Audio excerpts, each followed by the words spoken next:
watching Reason and Theology Live. The show concentrates on theological topics, historical matters, and philosophical problems with content ranging from introductory material to in-depth examinations.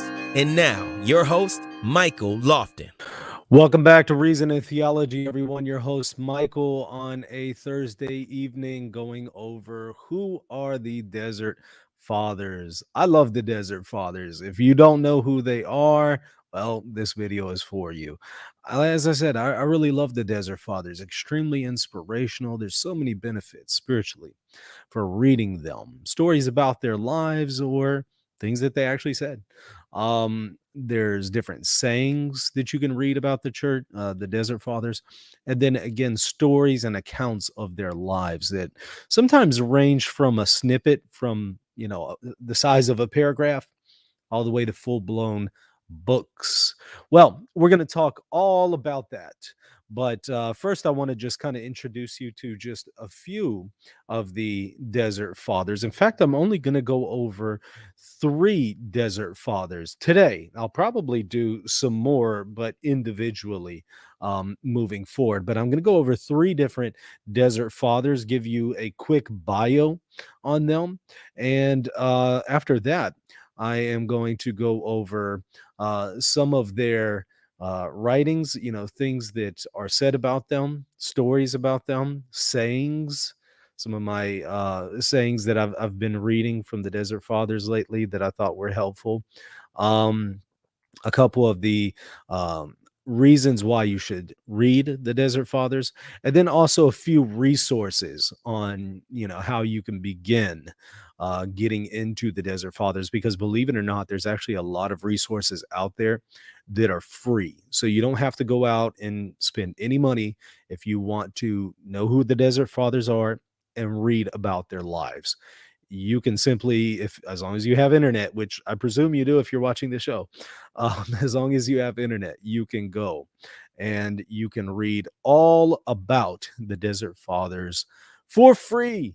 There's PDFs online, all kinds of good stuff. But yeah, we'll get into that more specifically here in a moment.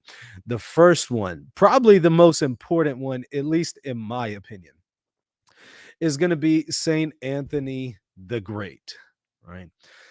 You may have heard of him as Antony the Great, Anthony the Great, Antonius. There's different ways that you could refer to him, but I'll go simply by Anthony the Great. Now, of course, he lived in Egypt. Well, he was born in Egypt, approximately 251 to 356. And let me just kind of give you situate the time period in which he lived there, 251 to 356. You just recently, right before his birth, you would have had actually some serious persecutions of Christians. In fact, this is actually how monasticism really began in Egypt. Is you have all of these persecutions going on in different parts of the world, but also in Egypt around this time, around the time of his birth. But around 313, is it? Right around there, the beginning of the 4th century, you have Constantine, who in the Eastern tradition is also a saint. You have Constantine, who legalizes Christianity with the Edict of Milan, if I recall correctly. And what he does is, again, he legalizes it so that Christians are no longer persecuted for being Christians. It's no longer illegal. It's no longer an offense against the empire and the emperor, but it is now legal. Well, one of the consequences of that is there weren't as many martyrs anymore. So those people who would probably have been martyrs, who would have lived a very, very zealous life and ended up being martyred for Christ, they shift to a more monastic way of life, where instead of shedding their blood, they die a very slow death to Christ in the desert, where they sacrifice themselves to God, not in some kind of way where they, put themselves on a cross or something like that. No. What I mean by sacrifice themselves is sacrifice themselves through prayer, through fasting, stuff like that. We call it white martyrdom instead of red martyrdom, being killed and your blood being spilled. You also have what's called white martyrdom, where you are martyred for Christ through a life of prayer and penance. And that's especially what the Desert Fathers were doing. So this was going on around the time of Saint Anthony. In fact, a lot of people think that Anthony was the first monk. That's definitely not the case. I mean, you even have um, monasticism in some form in Judaism with John the Baptist, with the Essenes. One could argue that there's somewhat of a monastic quality of life there. Um, but especially in Christianity, after Christianity is legalized, you start to have people who are going into the desert, especially in Egypt, and they are living a rigorous life of prayer and penance, fasting, stuff like that. And Anthony was one of these people. Although Anthony was a little different because he is still considered the father of monasticism, not in the sense that he is the first monk, but in the sense that most of those who came after him really drew their inspiration in one way or another, directly or indirectly, from Saint Anthony. So in that way, you can really see Saint Anthony as the father of monasticism, since pretty much the rest of the orders and things like that in some way can be traced back to Saint Anthony, spiritually or literally. um Now, he lived as a hermit, because there's different kinds of monasticism, but he lived a eremitic life, um, where he lives as a hermit. He lives alone. So he lived by himself in the desert, although he did go through different phases in his life where that wasn't always the case. He ended up being a hermit where he lived alone, and he would often engage in very rigorous forms of prayer and fasting. I mean, I think, if I recall correctly, from the life of Saint Anthony, it spoke about how he could go, maybe 6 months without really any kind of contact with someone, because um, what the monks could do is they could store up simply bread and water that would last about 6 months. So they would only need to come into contact with somebody, um, basically twice a year. And that's in fact what he did. He would live on pretty much just bread and water and salt. Very, very rigorous diet. Clearly did not eat a lot at all. Um, but even before becoming a monk, it's actually interesting. He wasn't always that way, right? He wasn't always living this kind of life where he's just living on bread, water, and salt. Prior to that, he was not living any kind of monastic life. But he heard the gospel reading one day during the liturgy, and he heard the priest read the part of the gospel where it talks about, if you wish to be perfect, go and sell all that you own, give it to the poor, and follow me. He took that to heart. He believed that was directly for him, that he needed to do that. And he did so. So he renounced his old way of life, sold his possessions, gave them to the poor, and went into the desert of Egypt. It's also interesting that he was illiterate. Some people don't know this about St. Anthony, but they said that he was illiterate, and yet he knew scripture like the back of his hand. He knew scripture extremely well because he would hear it during the liturgy, and pretty much anything that he heard, it was committed to memory. So incredible guy, illiterate, and yet knew more about scripture than any of us combined. Now, it's also interesting if you read the life of Saint Anthony, which was written by Athanasius of Alexandria, a important church father in his own right. If you read about his life, one thing that's going to constantly come up is that he is often struggling and engaging and doing battle with Satan and demons. Really interesting stuff. I don't have it in front of me. I do have a little icon here that I can put on my screen of Saint Anthony, but it's not the one that I'm thinking of here, where there's this medieval picture of Saint Anthony being attacked by demons. Being there he is, Saint Anthony. Um, Again, that's not the one that I'm thinking of, but that is one, just to give you an iconographic representation of him. But you can Google this image of Saint Anthony where he's being attacked in the air by all kinds of demons, and I think that it's interesting because that picture really illustrates his life. He was constantly, again, as I said, doing battle with Satan and the demons, and they could not get him to turn away from God, which is, of course, what they were trying to do.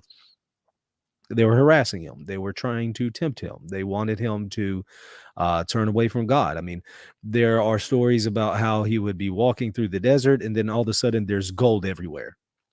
Everywhere. There's just gold coins literally everywhere. Um, and he would just continue to walk right by it. Would not touch it, would not, nothing. Wouldn't investigate, had nothing to do with it. Because the point is, he knew that that is Satan tempting him, right? Trying to give him the riches of this world, which is, of course, what Satan tried to do with our Lord whenever he was fasting for 40 days. So same old bag of tricks. And there was another story of Saint Anthony where he's again walking by in this very remote place, and out of nowhere, just he comes across this finely cooked dish, silver platter, food, and everything, and he's just saying to himself, yeah, this wouldn't just be here by happenstance, right? I mean, somebody who cooked this thing, why would they leave it here? And if they misplaced it, they surely would have came back from it for it, and it wouldn't have been hard to find. And we're really in the middle of nowhere. Not a lot of people travel here, so this is clearly Satan tempting me. And of course, at that moment, it vanishes away because the gig is up. Satan has been exposed. So he was constantly tempting him, and there was several stories where he was actually attacked by demons to the point that he almost died. So God would allow for him on some occasions to be attacked physically, harmed by them. Whereas in other occasions, there are stories about how Saint Anthony would be in his cave, and all of a sudden a ton of beasts of every kind, lions, scorpions, you name it, all appear in front of him and are looking like they're going to attack him, but they don't. And Saint Anthony knows that this is demonic and begins to mock them and says, if you could attack me, you would have already done it. You're clearly here just to intimidate me, and it's not going to work.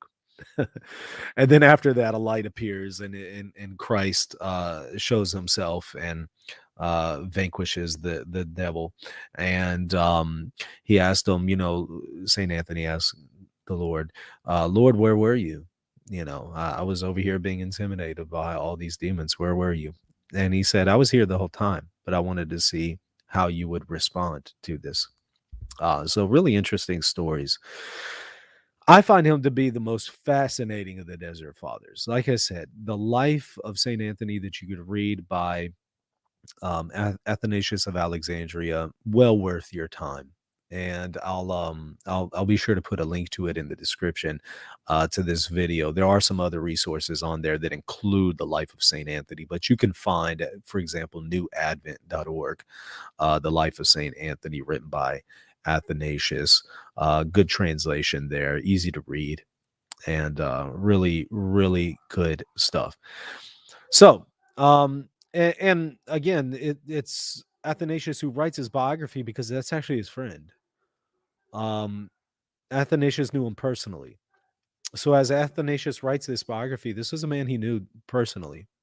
And of course, Athanasius is well known for being a defender of Nicene Christianity. He was a deacon at the Council of Nicaea. Well, there is a story about how Anthony came out of the desert on one occasion, which he almost never did. Unless it was, for a liturgy or something, although he was not ordained. Um, every now and then he would come for a liturgy, but he came out of the desert in a time that nobody would have expected. And the reason was he wanted to say that the Arian heresy was just that, it was wrong. And he rebuked the Arians and sided with Athanasius. So here you have a man that a lot of people respected in Alexandria because he's so well known for his prayer and fasting and his life of zeal for Christ and all of the things that he has done. And here he is defending Nicene Christianity. Really interesting stuff. You can read more about that again in his biography that Athanasius wrote. Also, now want to talk briefly about Macarius. Macarius the Great, also born in Egypt, contemporary, a little bit younger, born 300 to 391. Also, again, knew Saint Anthony the Great. In fact, the next person that I'm going to talk about, they're all kind of contemporaries. Now, Macarius, and by the way, you might come across sometimes writings by Macarius, but just kind of beware. Some of those are pseudo Macarius. So just kind of keep that in mind. But at first, he was a widower. So he wasn't, always a monk. He didn't always live this kind of life. This was something that he eventually found himself called into. But prior to that, he was married and his wife passed away. So he was a widower. At that point, I think his parents also passed away right around that time. So he took all of his money, gave it to the poor, and he began to focus on prayer and fasting. He was also taught by a contemporary monk at that time how to weave baskets. So he would work with his hands. And so you have that kind of ora et labora thing going on here where he has this mix of working and praying, which is, of course, something that's very, very prevalent with the Benedictines who come from, in fact, I think you can kind of see them behind me. Yeah, right there. Saint Benedict, who emphasizes prayer and work, the two going together. And he, in fact, got that from Pachomius, who's the next saint that we're going to look at, who was somewhat influenced by Saint Anthony. So, and also Macarius himself. So, in a way, you can see that idea of ora et labora kind of being traced back here to Macarius, at least indirectly. So he focuses on prayer, fasting, weaving baskets.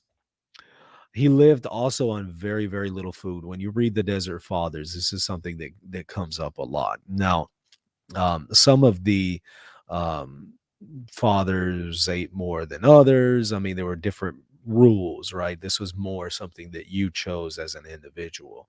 But on the whole, they tended to eat very, very little. So they focused a lot on fasting. He was ordained a priest, and he was also a disciple of Saint Anthony. So he spent time with him and learned from him how to pray and how to fast and how to live as a hermit. Now, what's curious about him, though, although Saint Anthony spends the rest of his life as a hermit, you kind of have with Macarius a semi-eremitic community that he somewhat establishes. Really, there were groups of other monks who formed around him who did not live entirely a hermetic life.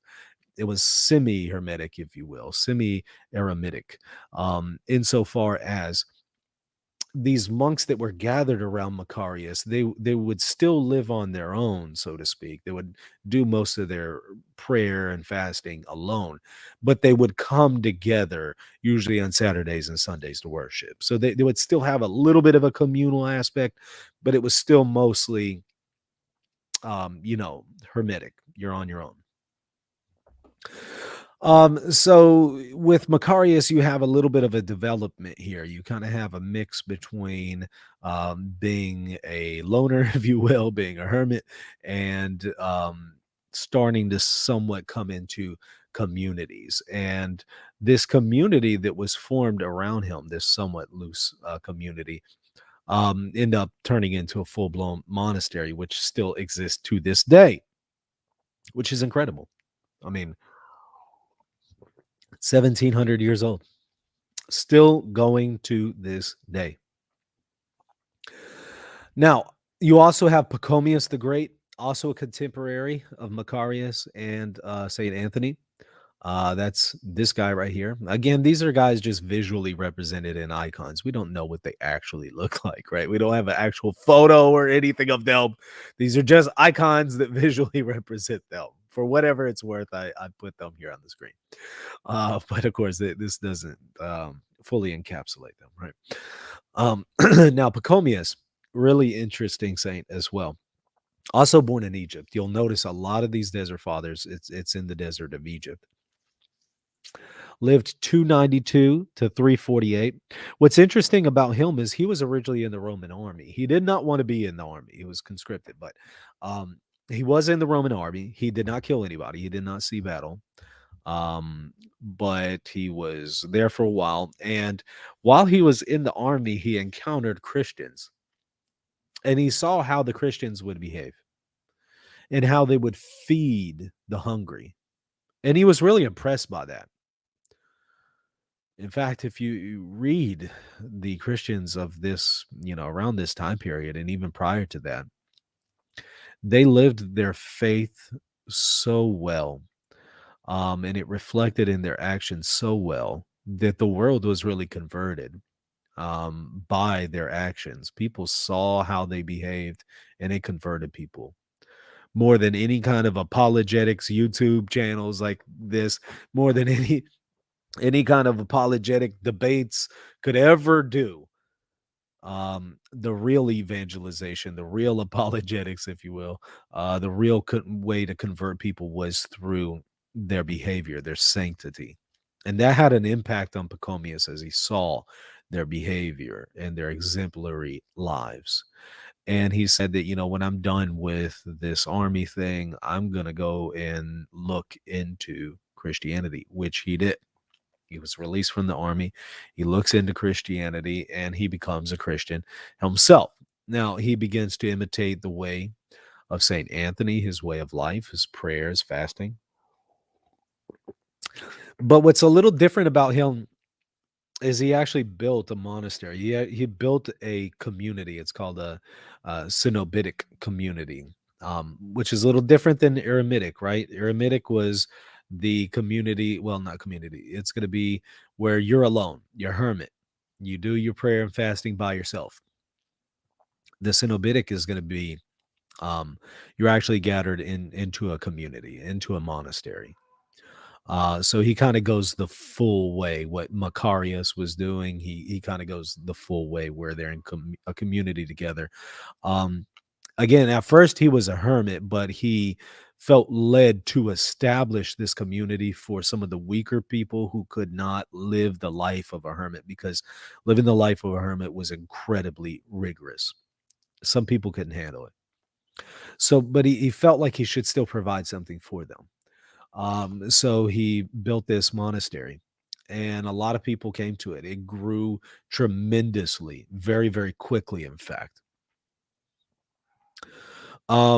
I forget the numbers, which I should know because I actually was reading them the other day.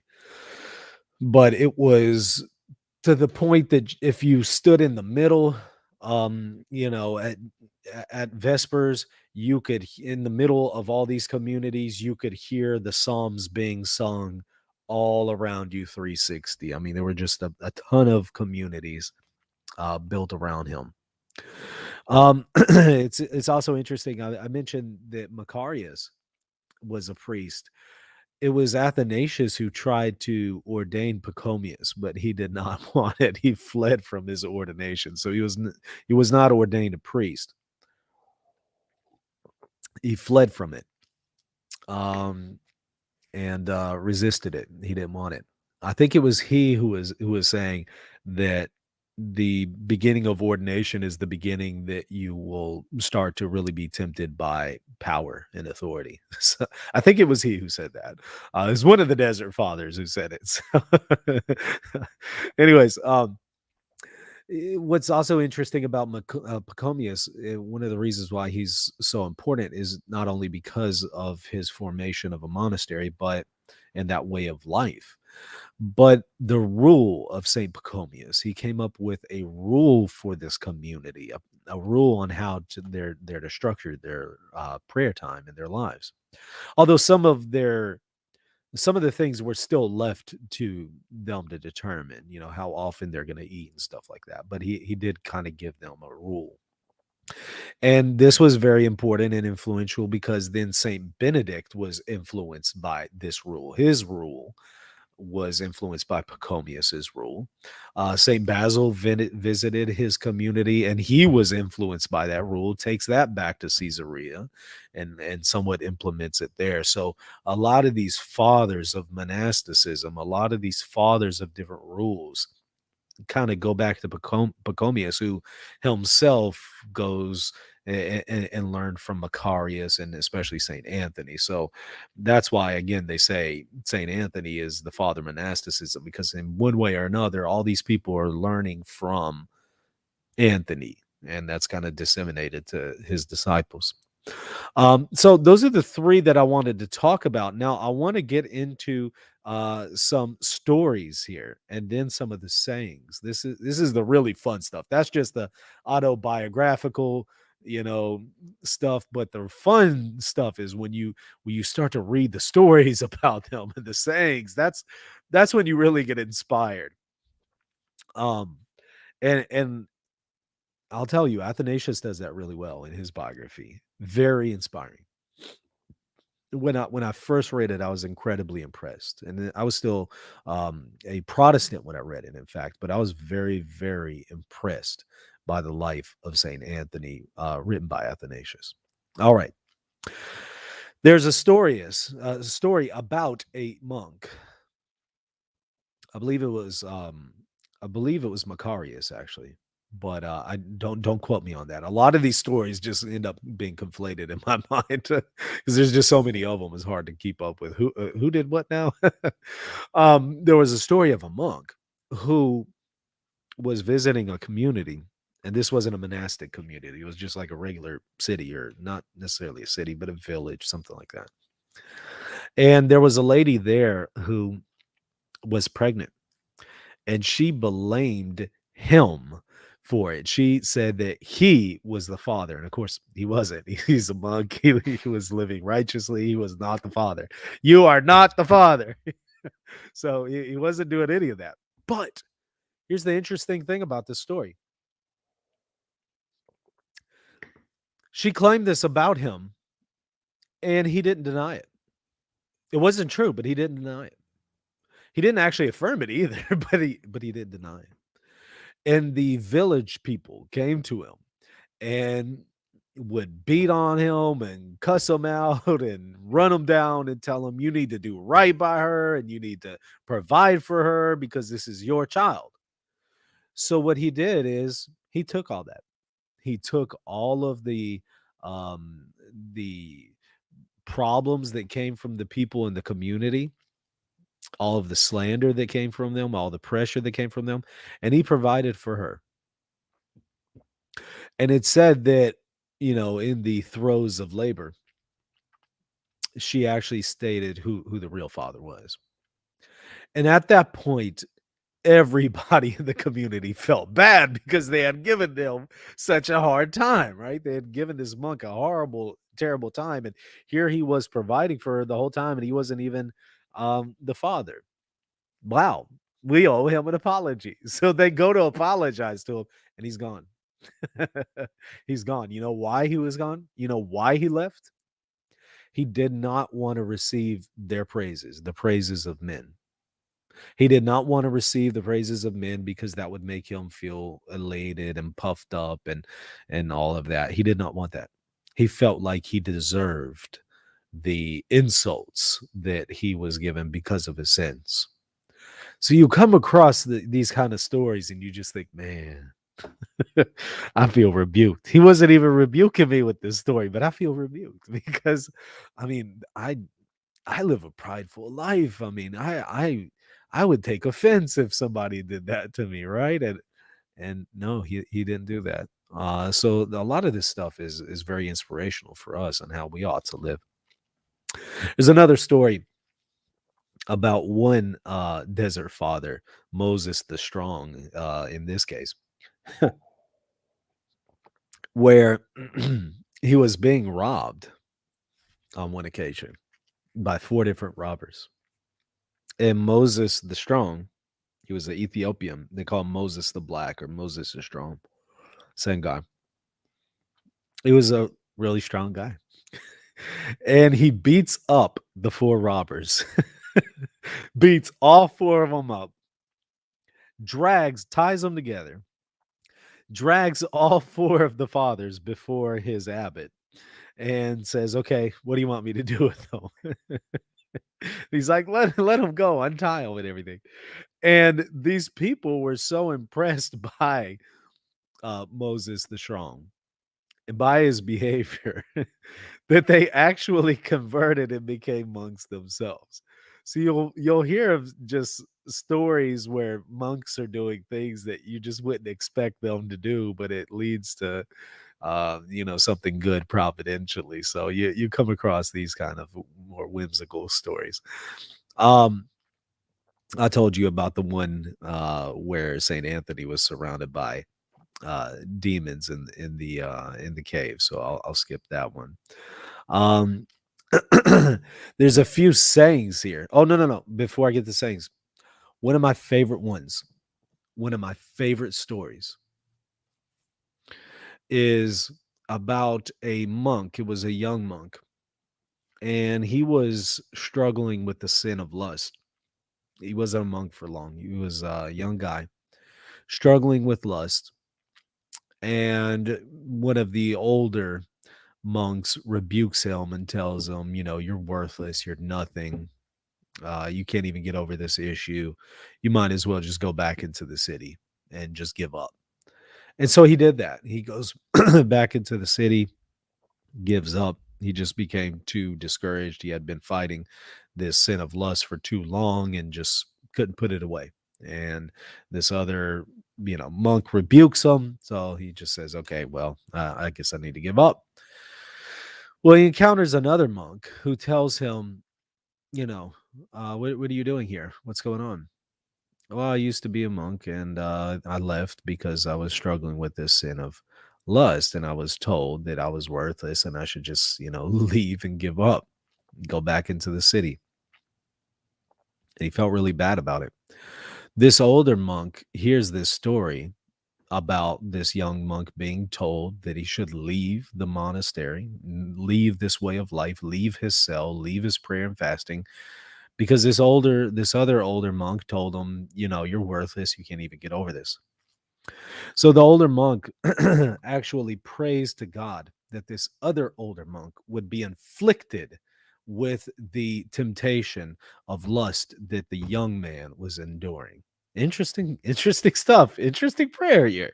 He prays that he would be afflicted with the same temptations, because here he was judging this young man, putting him down for his temptation. So he prays to God and asks that he too would face that same kind of temptation, which he did. And shortly after that, he wants to basically leave the monastic life because he realized how much of a failure he was, because of here he is, an older man, and he's struggling with lust. He had once thought that he had completely been over it, and yet here he is struggling with it, feels that he's worthless, and so he wants to give up. Well, the other older monk who had prayed that he would be afflicted with this encounters him and asks him what's going on, and he's telling him that he wants to leave the monastic life because of this. And he says, yes, I know, I was the one who prayed that you would be afflicted with this, because you basically put this other younger monk down because he was struggling with this sin, and didn't have any grace for him, and did not encourage him to continue to fight the good fight, but put him down. And yet here you are now struggling with the same thing. In other words, you should learn some humility. I think that is a lesson for all of us. This is when I had to learn the hard way. I wish I had learned this through the story. This is when I had to learn the hard way, and I'm still learning. Right, I'm not there yet, but um, I'm still learning. But it's one that I'm a little bit more aware of than I was before. Because I remember, oh well, I've put away this sin, I've put away that, and oh, I would never do this again. I would never do that. I would never struggle with that ever again. I've reached this level where I don't have to deal with that. You don't ever want to get to that point that you believe that about yourself. That's a dangerous place to be. You don't realize we can all struggle with even very serious and grave sin if it weren't for the grace of God. If God were to remove that restraining hand, you don't realize the sins that you would engage in. You think you wouldn't. You think you're better than that. I promise you, you're not. I promise you, you're not. And neither am I. You're not better than that. And, some of the fathers talk about, and some of the saints talk about how God will sometimes allow a faithful Christian to fall into horrible and gross sin and then bring them back from it, but allow them for a period of time to fall after living righteously and holy for a long time, then allow them to fall into a gross and deep, disgusting sin so that they remember for the rest of their life that it is only by grace that I am not going back to that I could easily go back to that. And that will keep you a little bit more humble, knowing that, wow, I lived all of these all these years living righteously, and then I fall into this horrible sin.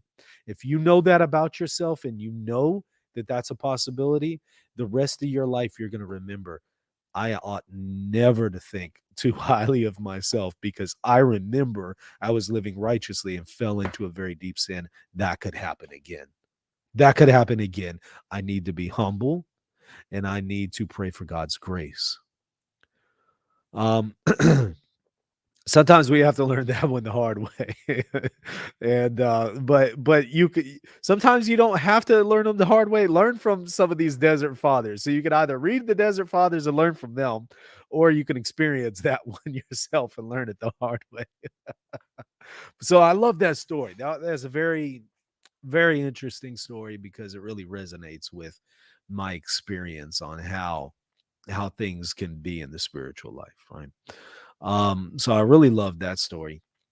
Now I want to get to some of the sayings. Let's see here.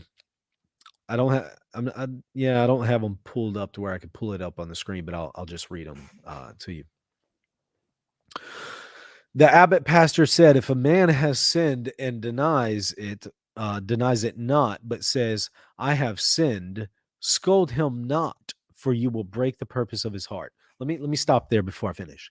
This actually goes kind of with that story I was just telling you about. That older monk rebuked this younger monk who was struggling with the sin of lust. And instead of saying, continue to fight the good fight, continue to turn away from your sin and follow Christ, and encourage his younger brother. No, he put him down. It says, if a man has sinned and denies it not, but says, I have sinned, scold him not. Don't scold him. And this applies for us too. You have a friend who's engaging in sin, but knows it's sin and admits that and feels sorry for it. Don't scold them. Don't scold them. Here's why. For you will break the purpose of his heart. You're gonna kill his spirit. I mean, just don't do that to him.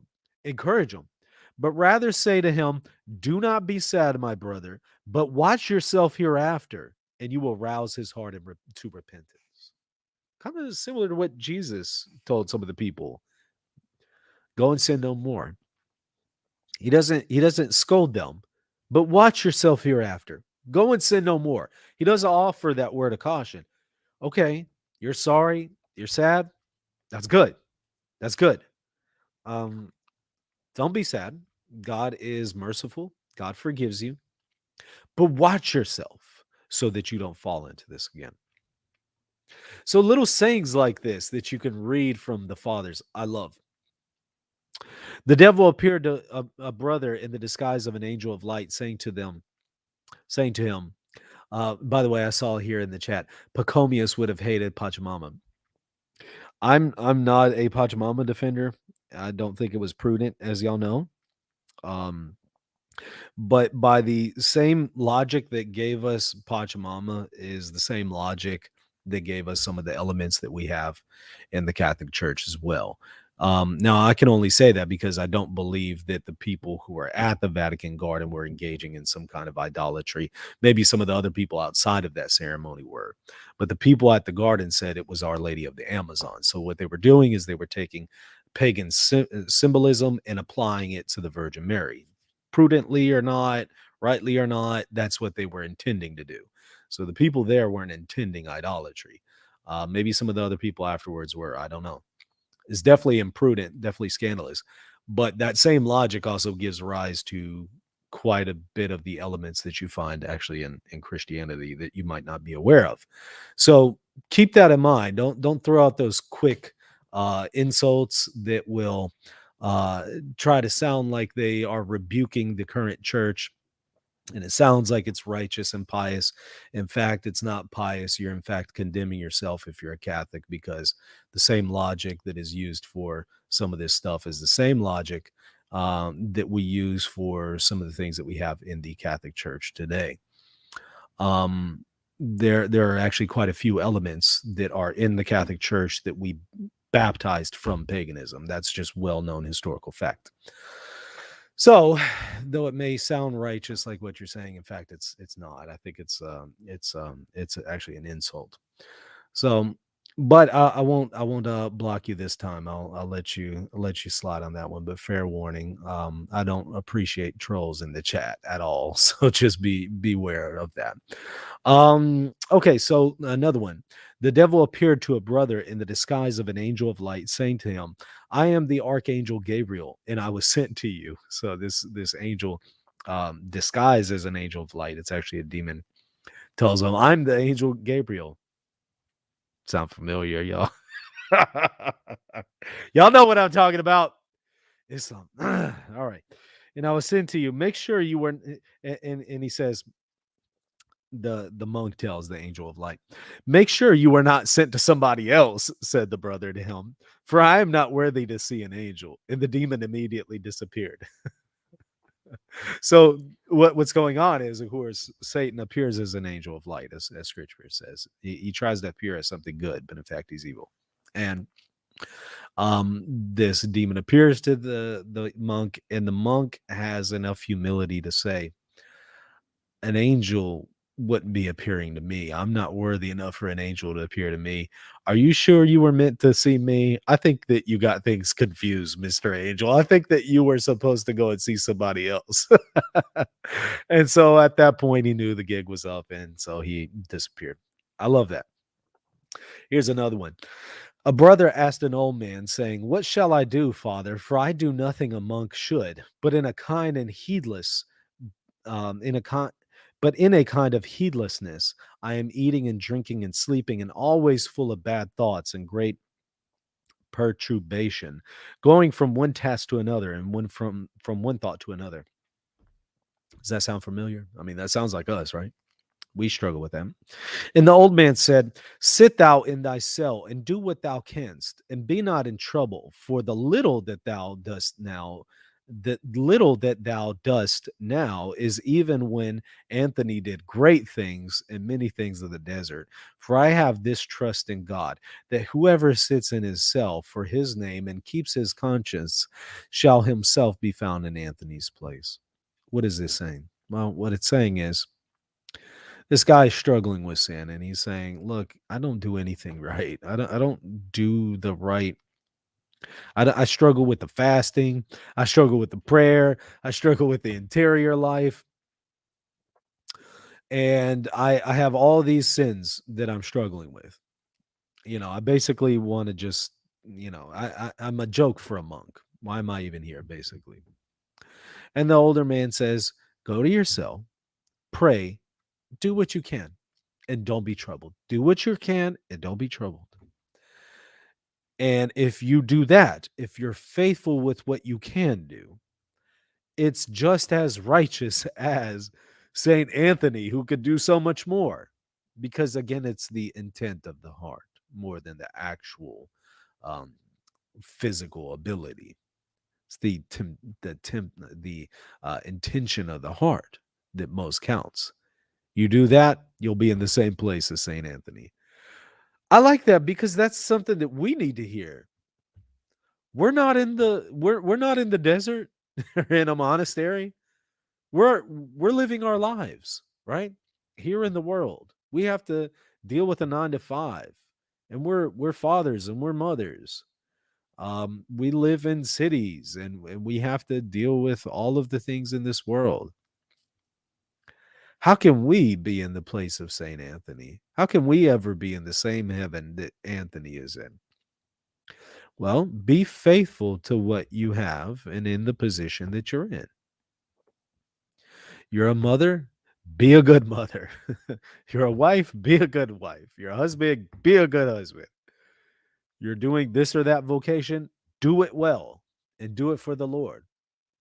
Be faithful in the position that you are in, and you will be there with St. Anthony. I love that. That applies to us. Another one is a brother came to Abba Poem and said to him, I have many sinful temptations and I'm in danger from them. The elder took him out into the open air and said to him, inflate your chest and hold the winds. And he said, I cannot do that. The elder said to them, if you cannot do that, neither can you prevent sinful temptations from coming in. Your task is to withstand them. That's also true of us. We can't always control temptations. We know that some temptations come from the demonic. They might introduce that. Some of that comes from just sinful flesh or the world. Some of that comes from Satan introducing those temptations into our minds. You can't stop that. But what you can do is not entertain the temptation, not act on the temptation. And usually when you do that, it will eventually go away. So I love these things because again, they apply to us as well as they do to the monks. You can take the stuff that applies to them and you can easily apply it to your life. Love it. Here's one more. A brother asked the abbot pastor saying, if I should see my brother's fault, is it good to hide it? Maybe our friend here who quotes the brings up the Pachamama issue should pay attention to this one. A brother asked the abbot pastor saying, if he should see my brother's fault, is it good to hide it? The old man said to him, in what hour do we cover up our brother's sins? God shall cover ours. And in what hour we go to betray our brother's shames, in like manner God shall betray our own. Should we really be so quick to bring up the faults of others? You're quick to do that, God will be quick to bring up your own faults and will put you to shame. You're quick to be merciful to another, God will do that to you. Does that mean that we could never confront a brother about their sin? Obviously, Jesus says that we can't, right? But be prudent in the way that you do it, right? That's the key. Be prudent in the way that you do it. And realize if you are able to cover a brother's fault, not in a way that would endorse his sin or help him continue to sin, but if you're able to cover his fault, God will do that with you as well. But if you're quick to point out the faults of others, you can expect God to do that to you. I know that from personal experience. I know that from personal experience. I remember once the very thing that I pointed out about somebody else, it was then pointed out about me not too long later. Hypocrisy. Yes, hypocrisy. A zeal to expose others. Yeah. Hypocrisy and a zealousness that exposes others and yet doesn't take the plank out of one's own eye first. Well, you do that, be ready and realize it's going to happen to you as well. God will do that to you. I'll teach you a lesson from it. So again, I love these sayings. I love them because they are very applicable for us in our daily lives, and we need this. So, why learn about the Desert Fathers, right? Oh, for that reason. It is extremely helpful because it will show you how that you can live a righteous life in the position that you're in. You'll be able to take those things and easily apply them to your own life. It also gives you a different perspective on the world. You're taking yourself out of the 21st century. You're taking yourself out of the 21st century and thrusting yourself into the 3rd and 4th century Egypt. You're probably not living in Egypt today if you're watching this show. You're taking yourself to a different place in the world and to a different time. The things that people were dealing with, I mean, yeah, some of the things they're common in every century, right? But some of the cultural context of Egypt in the 3rd and 4th century is a little different than the cultural context of the United States and the UK and Australia and blah, blah, blah in the 21st century in Europe. You're taking yourself out of that time period, out of that cultural context, and thrusting yourself into a different context. You know what that does? It gives you a better perspective. Some of the most shallow people are going to be the people who don't have a broad perspective. They don't have a broad vision. They have a very, very narrow vision. Their life is what they know from TikTok, Twitter, and Facebook. That's it. And whatever city that they live in, that's their life. They don't have a broader horizon of other countries, other places, and other times, and then other beliefs and other ways of thinking. What you do when you read the church fathers is you thrust yourself into a very different context, gives you a broader perspective on things. You start to think, why am I getting so caught up in this and that that's going on today? When my brothers back then were dealing with way more than I will ever deal with. It puts things into perspective. It'll also be a motivation to live a holier life, clearly, whenever you hear this stuff, or whenever you see the great successes of St. Anthony and other saints, you're going to be inspired to live that way the best that you can in your own context as well. You're going to be inspired to live a life that is holy. I mean, some of the saints were converted and began to live holy lives because they were reading of other saints. In fact, I think it was Ignatius of Loyola, if I recall correctly, that happened to. I think he was reading Lives of the Saints, and it motivated him to be a saint. When you start reading of others and their ways of holiness and the successes that they have, it will encourage you to have your own successes in a way that applies to your life. You might be reading of some of these fathers and thinking, I can't live on bread and salt and water for 100 years, but what maybe I can do is throw out this soda.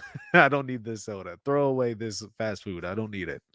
And eat, skip a meal, and you'll start thinking of ways of where you could start to apply that rule of life to your own life. So it'll motivate you to live a holier life. I want to give you some resources. They're there in the description to this video, so you can just click on the links. There's the sayings of the Desert Fathers. You can read these different sayings that I was telling you about, and others, plenty of others there. There's anonymous sayings of the Desert Fathers. We don't know who wrote them, but they're there. I would check that out after reading the sayings of the Desert Fathers. That one generally tells you a little bit more about who's saying what. There's also the Paradise of the Holy Fathers. It goes over different biographies and then different sayings as well. The Paradise of the Holy Fathers is really interesting because a successor, if you will, loosely speaking, not literally, but a living Saint Anthony of the desert today is the one that I heard of it from. Cassian's Conferences is another good one. Yeah, that's a good one. I saw that in the chat just now. But what's interesting is there is a man, Father Anthony L. I'm sorry, Father Lazarus L. Anthony, I believe. Father Lazarus, if you just type him in on YouTube. And he's a Coptic monk who lives in the very cave that St. Anthony used to live in. He's the only one that does this. He lives there nearby a monastery that was built for St. Anthony. But he lives in the very cave, lives a very, very rigorous life. You can go on YouTube and read, and you can watch videos all about him. You can read all about him. But he's basically a living St. Anthony of the desert. And if you're wondering, yeah, he has battled evil in the way, in some of the ways that Anthony did. He speaks about how on several occasions Satan has presented himself to him. He doesn't go into detail, but he does mention that. He lives a very strict life of fasting and prayer. Interesting guy, really interesting guy. He would be one of those guys that you would just want to listen to and just ask him a million questions, you know. Well, he was mentioning on one of the videos that, yeah, you know, this or that saying it came from the paradise of the Holy Fathers. And that's where I first learned of it, was from watching him, who was talking about it. And I went and looked it up and thought, wow, this is awesome. So I included that as well. But I would like for you to, if you get a chance, take a look at Father Lazarus's videos. They'll go and interview him. They'll take a camera all up there to the cave and and ask him questions. And it's really good stuff. And he speaks in English. He's from Australia originally, and I believe he was originally a Protestant, and then kind of became an atheist, a skeptic for a very, very long time, Freudian skeptic, and eventually became a Coptic Christian. And he had this experience where he was visiting the cave where St. Anthony was with Pope Shenouda, I believe. And when everybody had left the cave, he was there by himself and he was praying. You know, he felt like he needed to live in that cave. Prior to that, he wasn't, but he felt like, I need to do this. I need to live in the way that St. Anthony does. And he prayed to St. Anthony in that cave and said, you know, I would like to become one of your children, one of your spiritual children, and I would like to have this way of life. And he hears behind his head a voice saying, I think it's the word musheri. I forget what it was. It was Coptic word that's used in their readings, I believe. But he hears a word in another language, I believe it was Coptic. And he doesn't know what it is. He continues to pray and does it again, and then hears it again, continues to hear it, and there's nobody in the cave. So he took that as a sign that, okay, this was St. Anthony answering his prayer, but he didn't know what it meant. So he goes back to the monastery and asks them, what does this word mean? And they said, oh, yes, that comes from our prayers where when we pray to St. Anthony, we mention how we hail Anthony, who loves all of his children. And the word that he heard meant he who loves his children, he who loves his sons. And so he took that to mean that he's adopting him as his son, because Anthony is he who loves his sons. And here, this guy, Father Lazarus, was praying to St. Anthony, saying, I want to be one of your sons. I want to live this way of life. And then he hears the word that says that Anthony is he who loves his sons, clearly saying that he's adopting him as a son. So he begins to live this life. But before he can actually get permission to go at the cave, he has to ask the Pope Shenouda, who at first just laughed and said, you don't understand. People can't do that. That was the old days. People can't do that anymore. That's just way too rigorous. You would have a better life over in the monastery. Just stay in the monastery. And he was like, no, this experience happened to me, and I feel like I'm called to go there, but I need your permission. I need your blessing. And so he gave him his permission. And so he now lives in that cave. And there was this other BBC, I guess, story about an Anglican priest who goes and tries to live 21 days like Father Lazarus, in a nearby cave, and he couldn't do it. It was just like, I mean, he made the 21 days, but it just drove him crazy. So you should check that out too. But go and watch it, because that kind of stuff, seeing that, not only just reading the Desert Fathers, but seeing people who live as the Desert Fathers will inspire you. Maybe not to go and be a Desert Father. You might not be able to do that, but it will at least inspire you to live wherever you're at with the desert in your heart, right? With that way of life in your heart, spurring you on to live a righteous life where you are. You might not be able to go to the desert, but you can bring the desert with you wherever you're at, in the subway, in your car, driving to work, wherever you're at home, with you dealing with your kids. You bring the desert with you in your heart, and you can live that kind of life there in a way that's appropriate to you. And if you do that, you will be with Saint Anthony whenever you die. So I hope you've enjoyed this, and I hope you check out those resources. And I'll see if I can also link a few videos to Father Lazarus, and maybe check those out. I think they'll be an inspiration for you. Again, I hope y'all enjoyed this. If you haven't already, go ahead and hit that subscribe button, hit that like button as well, hit the bell for notifications so you know when I'm going live. And also check us out, patreon.com/Reason and Theology, if you want to support what we're doing here so we can continue to offer these videos for you. All right, that's going to do it. Hope y'all enjoyed it. Till next time, God bless. If you're looking to buy or sell a home, office, or any kind of property anywhere in the world, you're going to want to call Real Estate for Life, and they're going to connect you with a Catholic agent. Now, that agent will donate a portion of their commission upon sale, and Real Estate for Life will donate 75% of that gift to a pro-life organization at no cost to you.